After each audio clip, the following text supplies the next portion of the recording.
Hey, this soup for breakfast doesn't taste great. It's too watery. Why is it like this? Yeah, it's not that good.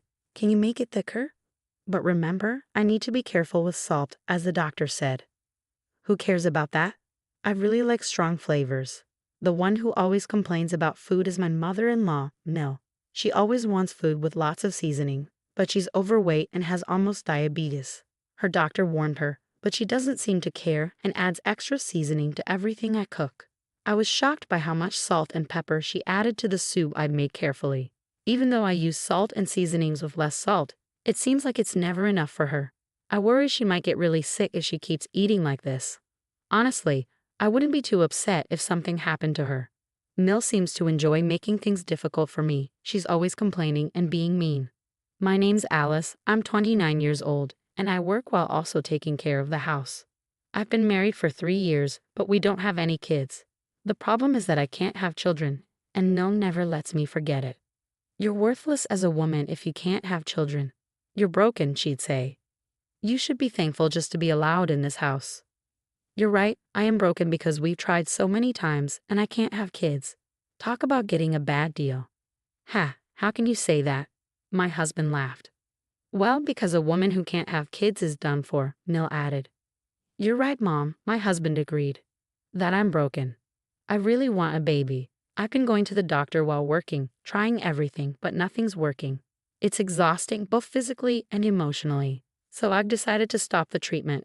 It's also expensive, and it's hard to keep going for years. My husband used to say spending money on fertility treatments was pointless. But he also pushed me to get pregnant quickly.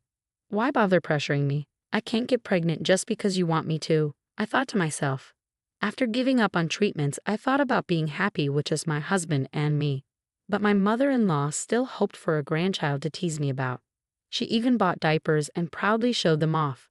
Look, I got diapers, she said excitedly. You'll need them one day. Haha, aren't those a bit small for you, Mel? I joked back.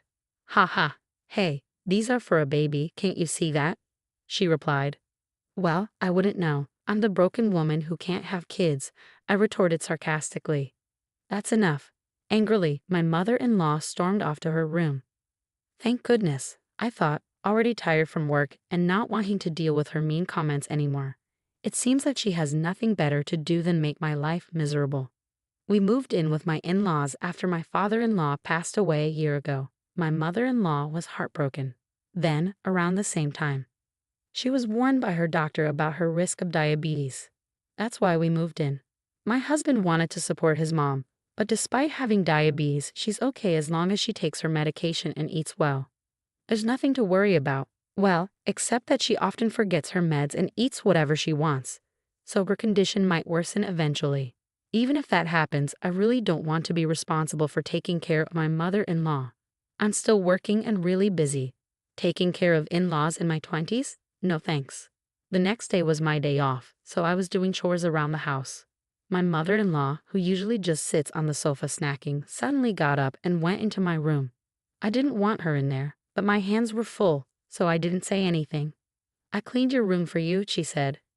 Thanks, I replied, feeling suspicious. Maybe I should switch rooms with my husband. You know, if you leave your room messy, you'll attract bugs, she chuckled. Sure, enjoy your clean room, I replied, feeling unsure about her intentions. My mother-in-law seemed to think I was grateful, which only made her behavior more suspicious. I had a feeling she was up to something. That night, I decided to sleep in my husband's room. He'd been away on business since yesterday, so he wouldn't know. Even if he finds out, I knew he wouldn't be upset. So I made my choice. I work as a nurse with regular hours, so we have separate bedrooms. Part of it is because our relationship has cooled off, but mostly it's because I don't want to disturb him when I work night shifts. I waited until my mother-in-law went to her room, then I went to my husband's room. Okay, she's in her room, time for me to get some sleep too, I thought. And so, I ended up sleeping in my husband's room for 2 days. My mother-in-law started to get suspicious because I seemed too happy. She began asking strange questions. Are you sure you're not feeling any discomfort or anything? She asked. What do you mean? I replied, avoiding her gaze. Oh, never mind, she said, dropping the subject. Was there something she was wondering about? Avoiding eye contact, my mother-in-law ate her meal alone. I had the night shift that day, so I planned to relax at home before heading to work. But relaxing isn't really an option for me since my mother-in-law never helps around the house. She enjoys telling me what to do while she sits on the couch, eating snacks and reading Japanese comics for women. She's probably reading and plotting her next move to make her annoying daughter-in-law upset. I glanced at the cover of her comic. It was titled Epic Mother and Daughter-in-Law Swamp Battle in English. I couldn't help but roll my eyes at her choice of reading material. Eventually, my husband returned from his business trip, but it was already 10 p.m. GH. I'm exhausted. I'm going to take a bath, he said. Sure, I'll heat it up for you. Have a beer while you wait, I suggested. Thanks, I will. Oh wait, it's not safe to drink alcohol before taking a bath.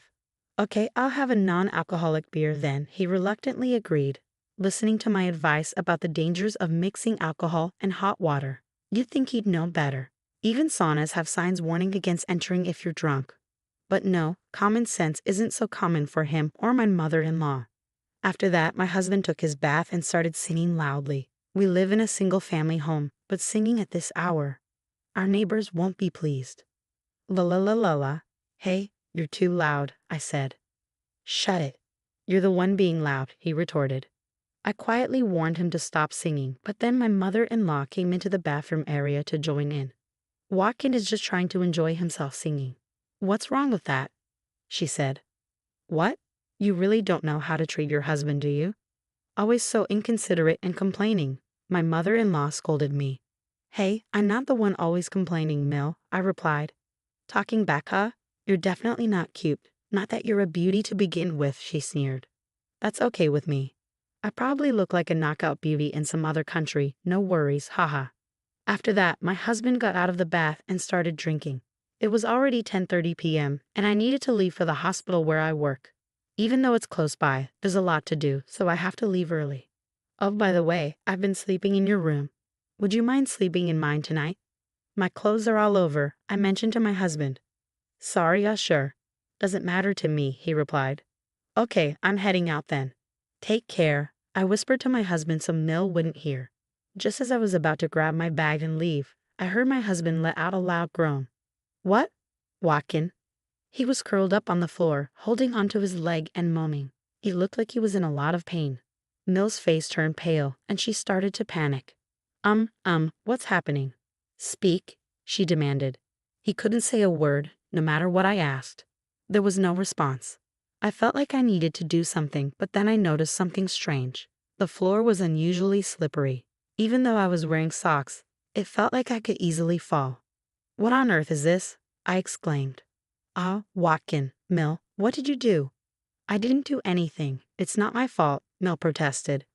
Blaming my mother-in-law wouldn't solve anything at that moment, so I immediately called an ambulance.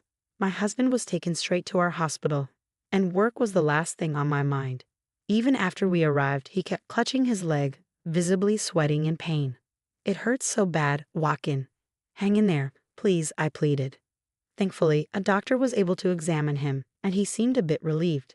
His leg was indeed broken, just as we suspected.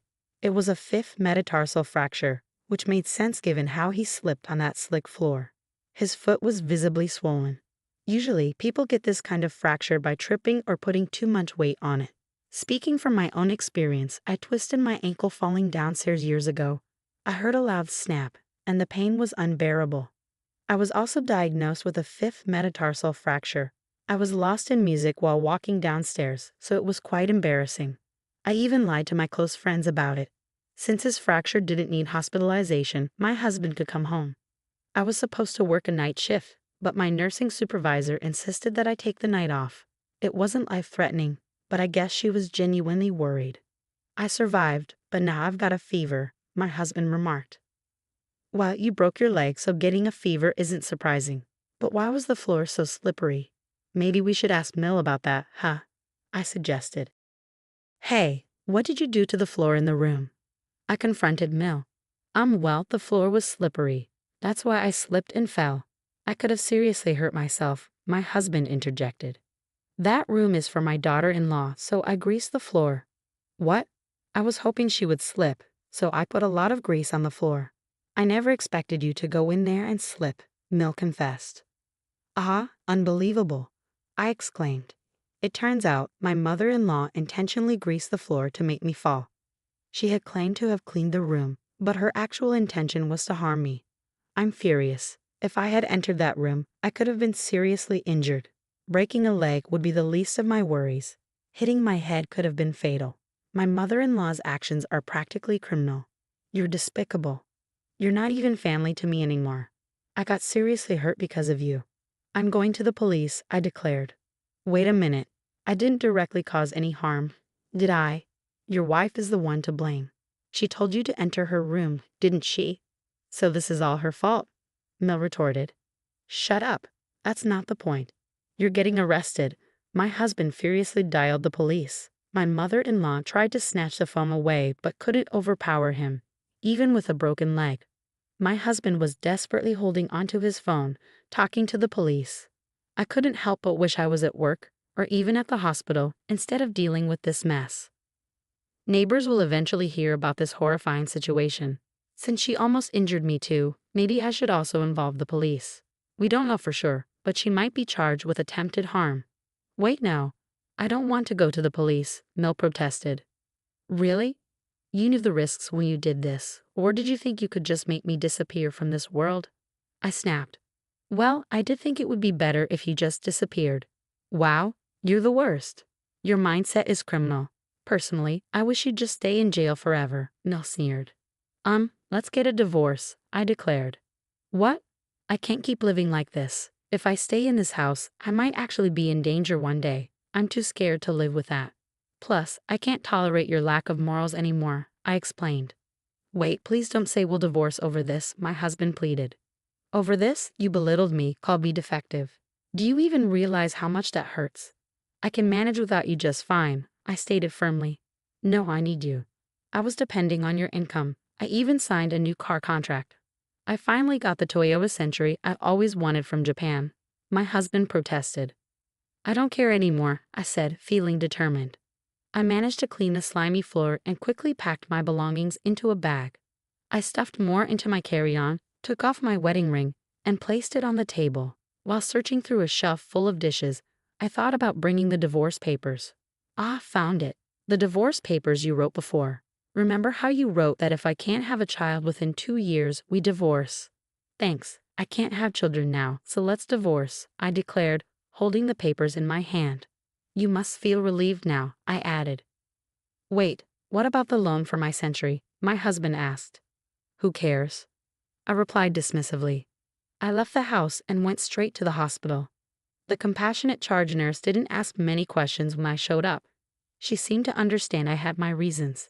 Being a nurse, I can support myself without relying on a husband. I wondered why I endured being treated poorly by my in-laws, enduring their mean comments. The whole situation felt ridiculous, so I decided to focus solely on my job and stop dwelling on it. The next morning, I filed for divorce, and he's now my ex-husband. Given the emotional pain he caused me, I consulted a lawyer about getting compensation. In the end, my ex-husband had to pay me, and I couldn't help but think serves you right. Since the police got involved, it seems the neighbors have been avoiding my mother-in-law because she blabbed about why my ex-husband broke his bone. Everyone thinks she's a terrible parent, which is understandable.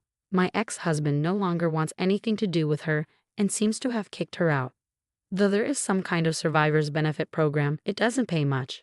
She's been crying that living alone is impossible. She loves to eat, and because of her, our grocery bills were outrageous, so living on just the survivor's benefit would mean a very modest lifestyle.